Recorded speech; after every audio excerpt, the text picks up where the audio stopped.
नमस्कार, दीप्तीज कुकिंग डिलाईटमध्ये सर्वांचे स्वागत आहे।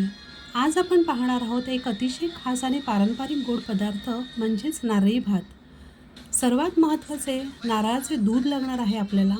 त्यासाठी एक मोठा खवलेला नारळ घेऊन त्यातील एक छोटी वाटी खोबरे नंतर भातामध्ये टाकायला बाजूला काढून ठेवलं आहे। बाकी खोबरे थोडे पाणी घालून अशा पद्धतीने मिक्सरमध्ये ग्राइंड करून त्याचे दूध काढून घेतले। इथे आपण साधारण 1.5 ते 2 ग्लास दूध काढून ते गाळून घेतलेले आहे। आता कुकरमध्ये तूप घालून त्यात 4 वेलची, 2 दालचिनीचे तुकडे आणि 4 ते 5 लवंग घालून हलके भाजून घेऊयात। नंतर त्यात 1 ग्लास बासमती तांदूळ स्वच्छ धुवून घालूयात आणि तोही हलका परतून घ्यायचा आहे।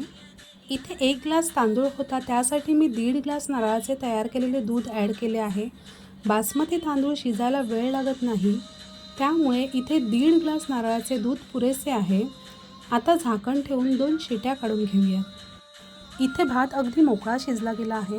आता कढईत थोडे तूप घालून त्यात थोडे काजूचे काप खरपूस रंगावर भाजायचे आहेत।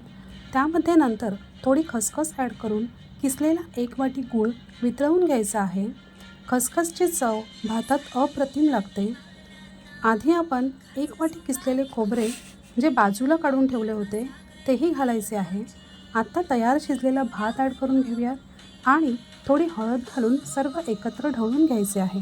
सर्व एकसंध झाल्यावर झाकण ठेवून लो फ्लेमवर 5 मिनिटं वाफ देऊयात। तुम्ही पाहू शकता, गुळाच्या गोडव्यात आणि नारळाच्या दुधात रसरशीत आणि सुगंधित नारळी भात तयार आहे। तुम्हाला रेसिपी आवडली असेल तर व्हिडिओला लाईक, शेअर आणि चॅनलला सबस्क्राईब करायला विसरू नका। धन्यवाद।